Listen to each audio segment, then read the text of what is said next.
Unjani futhi? Phela futhi unjani? Umnikazi wefoni.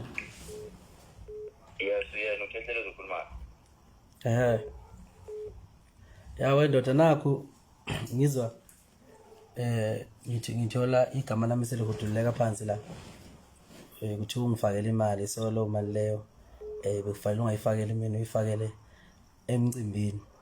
lo seThekwini. Kwenzakalani ndoda ngoba ngeke ngakutshela lento ngathi angifuni izimali zeni bafowethu ngayo lo mqondo lokuthi mina angiyazi into ukuthi ukutrend uyabo. Kuyayiqondalela nje izinto mayisuka zenzeka so ngibakela izinto njengalezi ngoba kuyenzeka into kuthiwa i-trend igcina imoshela igama noma igcina sekujwayeza ngabantu kabi. Ufuna mfethu uchaze nje ngoba ngilive ukuthi kube kanjani mfowethu uzofakela imali kusukelephi mina yini engikufonelile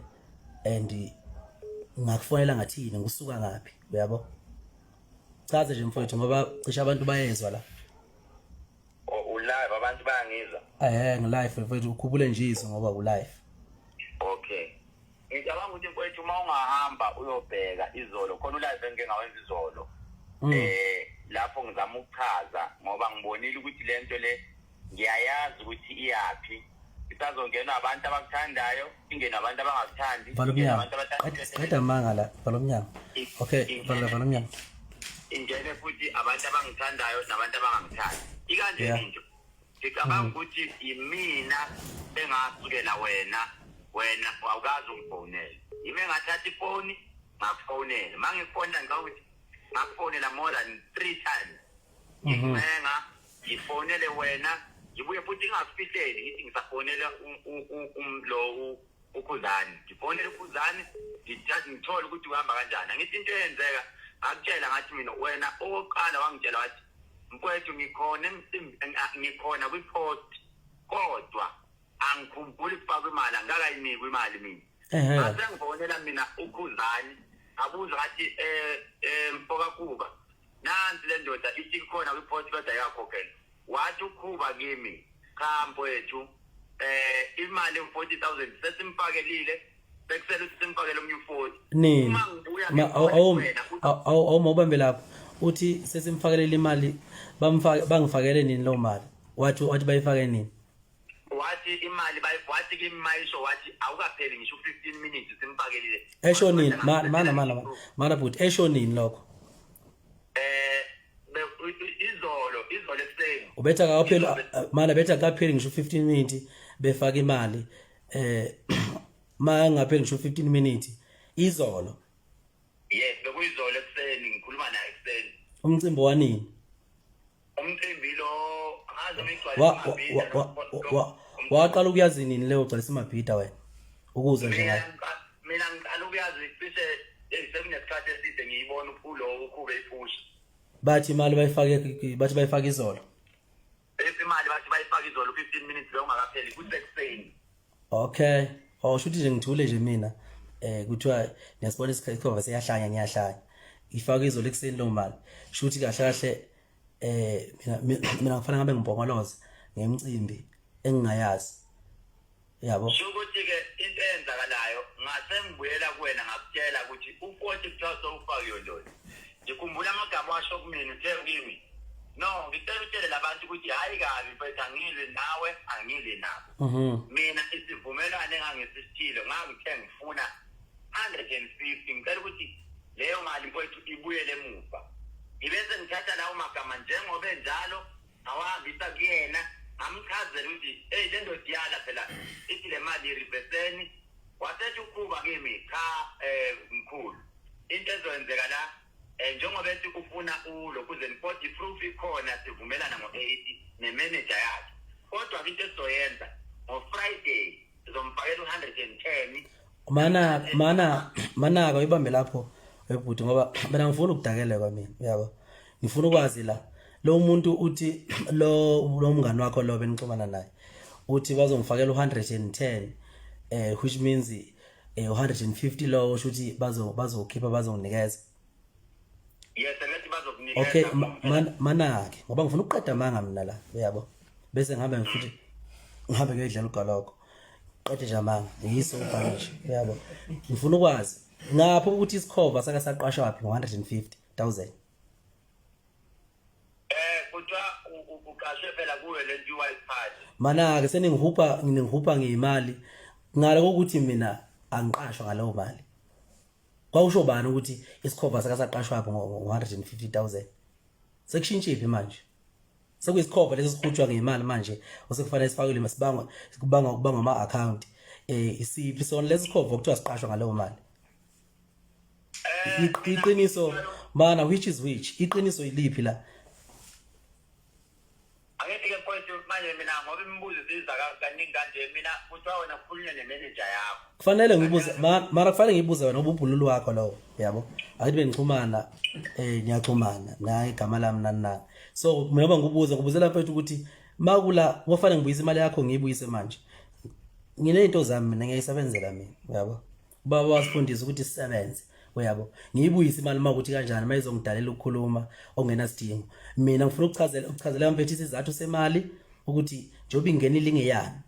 if ngichazelile yebo mina but kufanele ukuchazela abantu la because bayabuka abantu la njengamanje balalele futhi imali oyidingayo lena back njengamanje ngiyithumele no mfowethu ekugcineni angithi angikaze mina ngithi ngifuna imali mina ngu-businessman angithi so manje into ikanje mina awukaze wena ngikhumbula ukuthi wena mfowethu ufake imali manje wena utheke imi Ukhehlelezi njengoba uhamba usafonela uza kwethu ngale mina sekunabantu asebecontribute ukuthi bayangifakela manje u220 why mina engithi ngicela uku-add ngo30,000 ngiyenzile u250 and wathi kimi mfowethu isilungu sithi first come first serve uma beyifakile kuqala shuthi angeke ngireverse imali yabantu mana kuqhamuka ukuthi mina ngiyibamba ingcingo zakho kufuna ngibuyisele imali yakho emumva ngiqolile mina wena hayi ingcingo angithi ngike ngakufonela wathi wena ubungakezwa futhi ngifuna ukukhuluma ngani wathi wena mfowethu kunamaphoyisa angibona ngathi nomali busuyibona ukuthi ingenile wathi kunamaphoyisa la mfowethu mana mfowethu yabona kathi ufona yakhumbula ngidlule epitetifu ngiyonikela ifoundation yami ngapha uyabo ngidlule amaphoyisa ahlonishwa noma budume kangakanani uyawudlula amaphoyisa owanikeza enza umsebenzi wawo athatha ilicense njalo bengakaboni ngisho ukubona lapho futhi kuthatha isikhathi nakho ukuthi ngibona ngoba mina anginayo ifoni ethi mayithi nqinqinqi bese kuvela nje imali ngathi manje kuphela inyanga kimi mangiphelelwa inyanga uyabo nalezo mali kufanele ngihlale phansi ngicheck ngibheka ama message bese ngathi ngiyithola ngoba vele icula kwezinye uyabo so manje bengayibuki lokhuzana lo message and ngikathi ufona ngitsho ukuthi ukhuluma ngalesimo lesi ofone ngaso angitshela ngaso ngakwemukela konke ubukusho ukuthi advertise ijacket ngakwemukela konke lokho ngoba bengazi umuntu uzoba nokukhuluma ozogcina kube ngathi manje makuhlambalaza igama lami ngiyindoda uyabo so ingakho ngithe ngizamaphoyiseni ubuye kumina after 20 minutes ngithola ukuthi kuthiwa ke manje ngizibe ingcingo zakho mina uyabo kwethu okwendaba yomsindo ngicela ukuthi ngisho wena nabalandeli bakho ukuthi angasho ngithi maybe mina ngifake ekhulumeni mina bengazi ukuthi nami mina njengosomabhizinisi engibone ithuba futhi ngibona nangendlela ohlala ugqoka ngayo ukuthi mfowethu ugqoka lento engiyifunayo asengicela ukuthi mfowethu ngicela ukuthi yongi-advertisele hayi ukuthi engiyitshela ukuthi mfowethu kuzosuka umsindo ongaka namanje futhi ngoba ngisho ngithi bengijabulela nje mfowethu ukuthi abantu bengifuna ivele ngawe le jacket naye futhi uzakwethu bengisazoya kuyena ngiyomcela ukuthi ayikhethe ebala la muntu naye ngiyacela kodwa ke ngiyaxolisa mfowethu ukuthi sakunomsindo ngiyezwa abantu sebekhuluma namagama abuhlungu kuthiwa into ehleliwe angiboni ukuthi ngiyangena mina kumasikandi ibuhlungu mfowethu man ibuhlungu mfowethu lento ngoba la bantu abebengiqashile namanje isangena ingcingo abakhanseliwe yabo kanti mfowethu uyabona uma ukuthi iso lento ejacket ibe into ebiza lokukhuluma nene ukuthi egcina ukusasa ilokhuzi ihlambalaza igama lami yabo bengiyobuyisa lo mali leyo ngiqhubeke ngiyele umcimbi engiqashwe kona ebese ngiqhubeka nezinhlelo zami enginazo ngale picnic yabo ngoba ngizokhuluma ngayo namanje ukuthi izithini inhlelo zami kuphela once off yabo angingakhulumi iphutha wonke umuntu ulalela angithi nabo kufanele balikhulume iqiniso umfowethu lo omunye naye uzakwethu ngoba ngiyazwana naye ngiyazwana futhi nawe iqiniso ilelo uzwana ngalikhuluma iqiniso namhlanje ukuthi naye phela namhlanje ngiphinde ngafaka enye imali awukahle manaka uzwana nobani ngizwana nale ndoda enye le lo umkhuba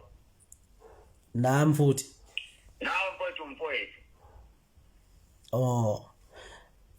yazi ukuthi mfowethu akakhulume phela iqiniso ukuthi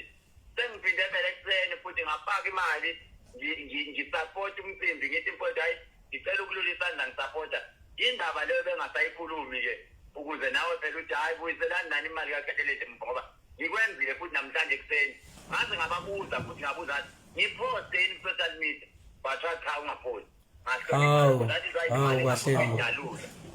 kahle mo uzobafakela imali nabo futhi ngibafakela imali ekuseni kodwa ngifuna ukuyidalula ukuthi imali ene futhi ngihlonipha igama lethi ungaposti kunye futhi engeke ngikusho mfowethu ngoba inhloso yami ukuthi ngibuze lokho bese kudlula nje ngenkulu inhlonipho ngoba ibingicasula ngempela lento futhi angifuni uyangazi mina mfowethu ngoba nje uthi uyangazi wazi mina impela ngqo mina ngifuna into engaqondile uyabo chitheke ishebo nje eli uyabo so ngoba uchaza mfowethu ukuthi ke uwenze kanjani angifuni size singene endabeni zabo ngathi manje kuphutshuka indaba bese kusolwa mina uyabo angiphutshuza indaba bengifuna bengiqonde nalento bengibuza yabo ngakhulu mfowethu kulungile thank you yeah